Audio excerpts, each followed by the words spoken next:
everybody. Welcome back to the series of Knowing the Word, Knowing Jesus.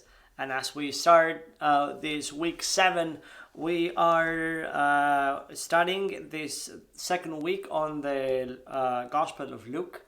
And today we're going to be talking about one of the passages that are very known to us. Maybe if you have been on a church like for a good while, or you grew up in Sunday school class, you have heard this story of Jesus calming the storm. And I was thinking about my own reaction. What will be my own reaction if I would have been in the boat with Jesus?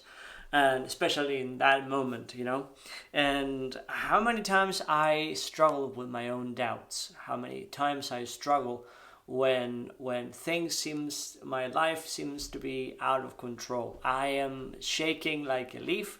I am trusting what is going on in my soul when things are not going the way I wanted. But before we jump into that, I wanted to read the scripture with you.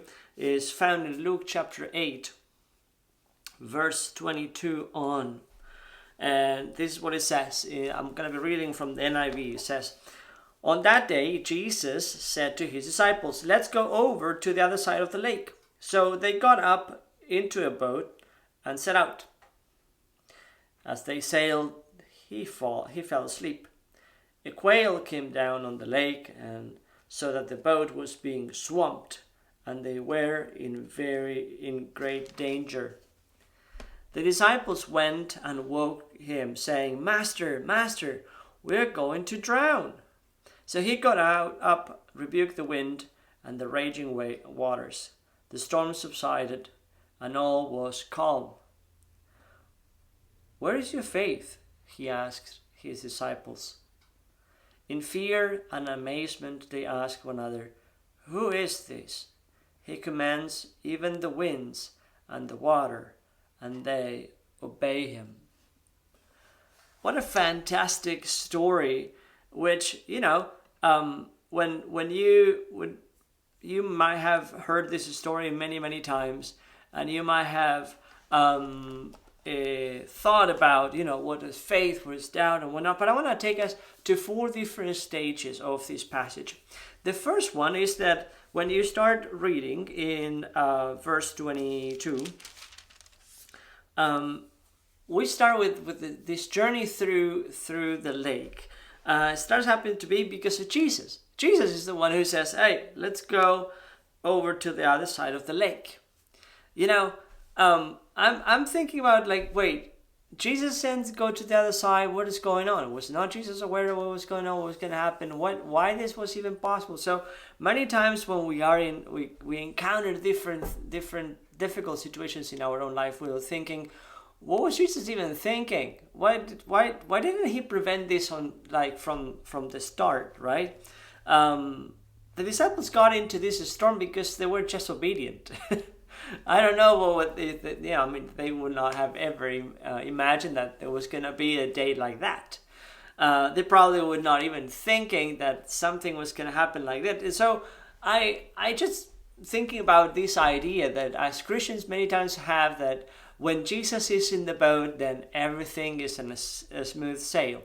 This passage proves us otherwise, that it's not going to be always a smooth sail. It's easy to say, okay, at the end everything, but in the meantime, what happens in the meantime? That we are living in a lot of in the meantime. In the meantime, we wait for Jesus to come back.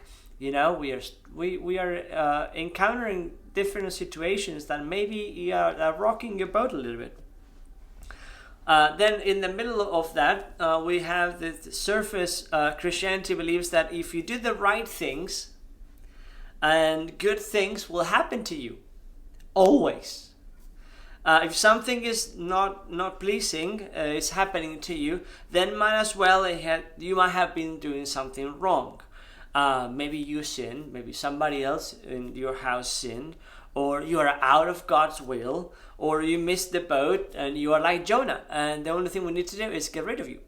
And when we get rid of you, then everything's gonna be calmed down because somebody else's fault is this all what's happening? And we know that it's not always that way, but we have this simplistic way of looking at our lives. And I'm reminded that the disciples also saw life this way. Remember the passage from John chapter 9 when the disciples and Jesus encounters a blind man, and so the disciples ask him in verse 2 of chapter 9 of John, says, "Rabbi, who sinned, this man or his parents, that he was born blind?" And so Jesus responded, "Neither this man nor his parents sinned, but this happened so that the work of God may be displayed in his life." So how about if when we are doing life, we do everything for the glory of God?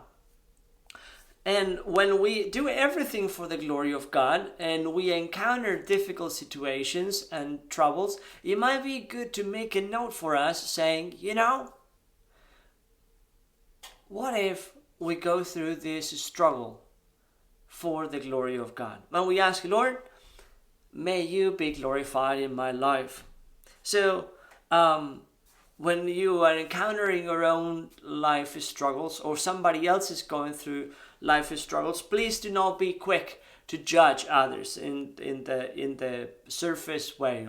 Some might have done something wrong. It might be sin or whatever. So, do not beat yourself up right away when hard things happen. Of course, we ought to do. Lord, is there anything that I'm missing? Did I do something wrong? That is a healthy question. I'm not assuming that I'm doing everything right. And most likely I'm doing things wrong as well. But asking the Lord, but not assuming that God is punishing you when things goes in south. Many times when we struggle with things that are not going the way we expect, we feel envy that others are having a fine time, and that even when I'm obeying the Lord, I am having people are thinking bad of me because I thought I was obeying God and things are not going in the way I wanted. And you might be like ready to throw a tantrum. Yeah, I don't know if you're one of those. I know sometimes I throw a tantrum and I protest to the Lord, Lord, what's going on? And when they went and they encountered this storm, it was something. I mean, they have been in that lake many, many times. It was not the first time that that they went in there, but all of a sudden, in the normality of the thing, something abnormal happens. This gets really, really crazy.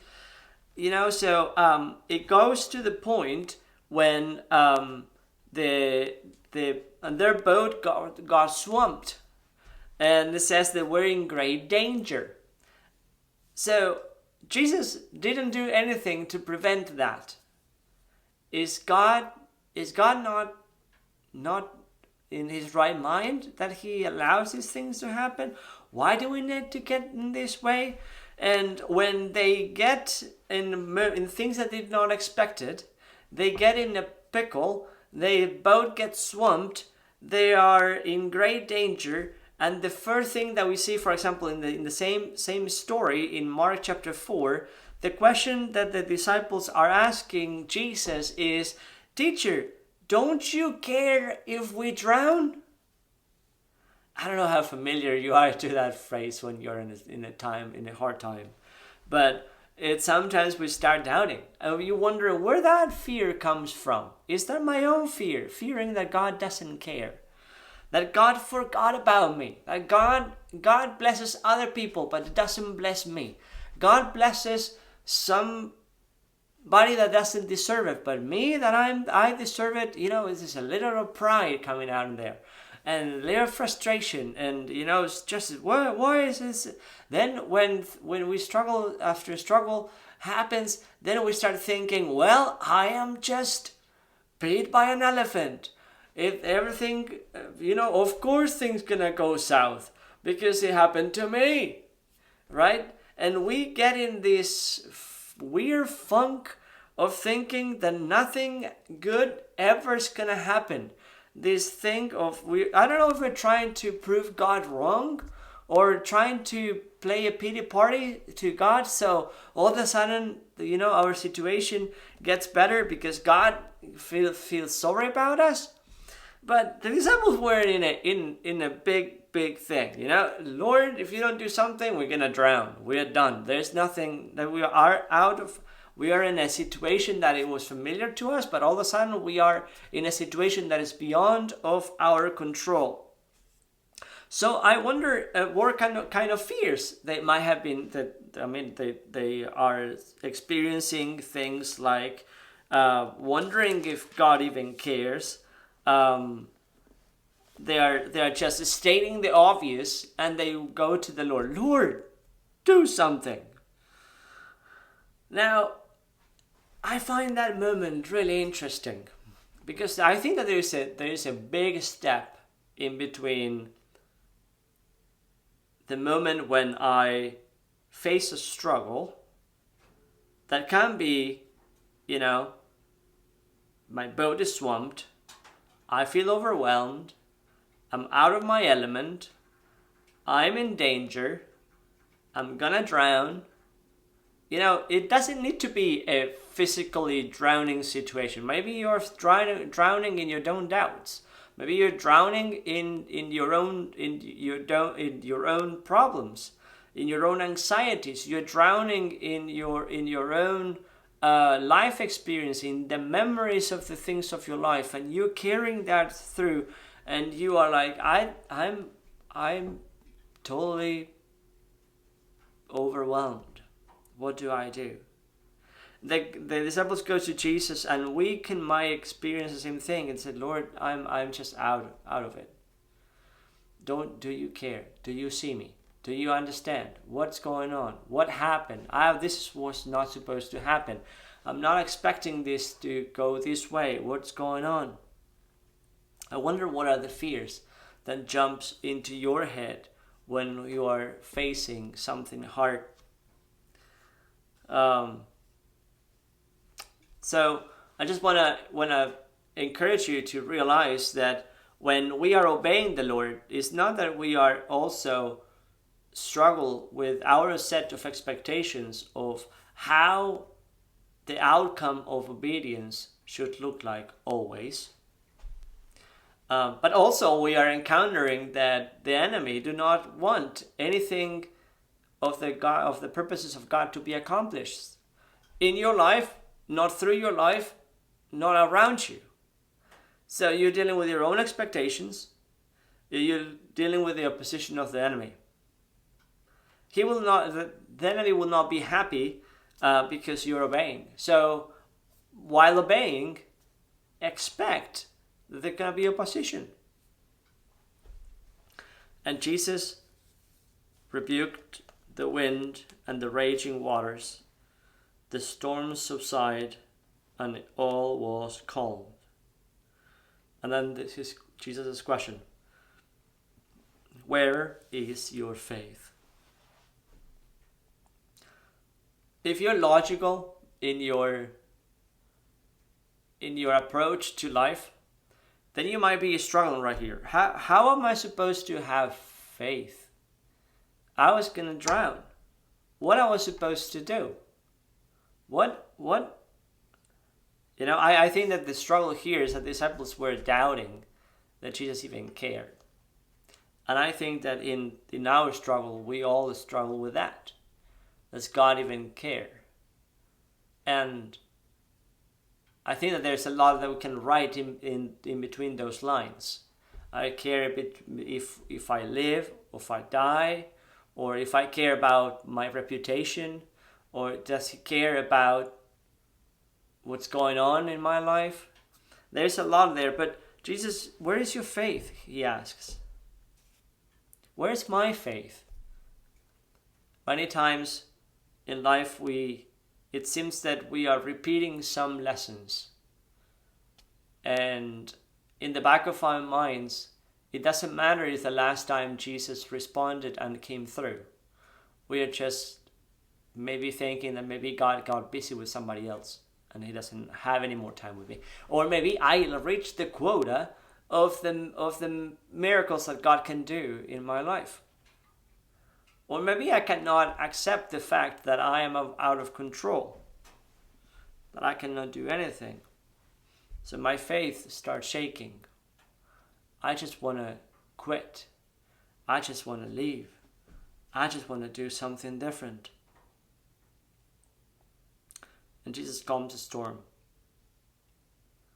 So then it says, in fear and amazement, they ask one another, who is this? Who's this guy? It's not that they felt like really close, but all of a sudden they realized that Jesus was way bigger than the one who they were imagining. Dr. Soper brought us the memory in our weekly studies that, they were probably remembering some psalms that talked about that the Messiah, the Lord, had authority over the elements. And we are like, what's going on? I'm like, what should I do now? So while I was thinking about this, and I was just meditating on the fact that the trials and oppositions are only the ways in which we can encounter the authority and the power of Jesus. But for some reason, we long to see God at work. We long to see God doing things, but also we would like to be the spectators. Because we would like to see God manifesting His power, but in a way that would not touch my life. That only good things can happen, but I don't want to be exposed to anything that takes me out of my comfort zone. And sometimes Jesus needs to take me out of my comfort zone to show and to lead me to see who He is. That He is not the figure that I just have in my little itty bitty box, but He's beyond that. He needs to take us out of that areas of comfort that we so much adore. I don't know if you think about the same, but I think that we idolize a lot the idea of safety. We pray for safety everywhere, that everybody will be okay, that nothing bad would happen. And although that's a good prayer, it can become more than just a prayer. It might become a place that we idolize and that we don't want to get out of there. It's like the holy place for us, our safety, our calm. And we imagine that by obeying, we're going to always be in that happy place, in that happy moment. And we don't even want to think about the idea of risk. We're taking risks, or we don't want to even admit the fact that maybe in the moments when God calls us, we're gonna experience difficult situations because we don't like it. It's not pleasant. But I just want to encourage you, because this story shows us and Jesus proves that He is in control of everything, of sickness. He has victory over death, has victory over demons. He has victory over nature because He created it. So my safety place is not a place, it's not a thing, it's not a stuff, it's not a feeling. My safety place is only where Jesus is. And when I am with Jesus, attached to Jesus, close to Jesus, I can be in peace. And my faith can grow. So, no matter what, I'll be okay because Jesus is with me. So all of a sudden, when I am realizing that my call is my safety, is and the rock which I am stand, is not stuff, is not a feeling, is not a situation, but is the person of Jesus Christ, the Lord of Lords, the King of Kings, Creator of the universe, I know that I am secured, that I am loved, that I am cared for, and He will come through. My life is in His hands. Even my future after this life is secured. So I can be at peace. Attach yourself to Jesus. I can go through the situations of my life, saying no to doubt, being honest with Jesus, say, Lord, is there anything that needs to be taken care of or considering? Did I miss anything? But if there's nothing in the in-between, I can be saying, I cast all my fears at the feet of Jesus. Because my safety nest is not in a bank account, it's not in an egg nest, in an investment, or my home or a safety place. My home is in Jesus. The idea of control is just an illusion. I will never be in control, I have never been in control, and I am not in control right now of my life. It's a matter of trust, of trusting in Him. If Jesus has in control and dominion over sickness, over the elements, over nature, over sin, and over death, then Jesus is Lord of Lords. Then Jesus is the one who said He is. Jesus is my safety. Jesus is the one to whom I want to attach my life to. So I want to encourage you. I don't know what you're going through right now. Maybe your life feels out of control. Maybe your situations feels out of control. And you are in the moment of doubt. Just don't let the birds of doubt make landing and nest in your head. Let the Lord, the peace of the Lord, fill your heart and minds. I know that even in the worst situations, you're not forgotten. You might not be seeing what you were expecting it, but it doesn't mean that there is no one who is in control. God wants to lead you to experience who He is. That He is more than just a nice figure. He is the Lord of Lords, Kings of Kings. And He has dominion over everything. Would you trust Him? Do I trust Him? Will I trust Him? The best place and the best moment to trust Jesus is in the middle of the storm. It's in the middle of the difficult situation. It's in the middle of the things where I feel that I'm in control. Attach yourself to Jesus. Trust Him. And come to Him with totally confidence that He understands what you're going through. That He cares. That He loves you. He has not forgotten you. And let Him lead you through the next stages, the next steps. You are wanted, you are loved, you are cared, and there is nothing that can go beyond the power of Jesus Christ. You are secured, you are loved, you are cared for. So if you need somebody to talk to, someone to pray with you and for you in these times that are hard, know that God has placed you among others. That in the meantime we can encourage one another to trust, to continue, to come to Him. He's not ashamed of calling you brother or sister. So He loves you. But in the meantime, don't lose faith. Don't lose sight of who He is. Don't give up. Don't throw the towel. Because He's not far. He's right there with you and He will come through. Even if my life is out of control, even if the things do not go in the way I wanted them to go, I can trust in His goodness and in His love. He is that good. He loves you. May the Lord bless you.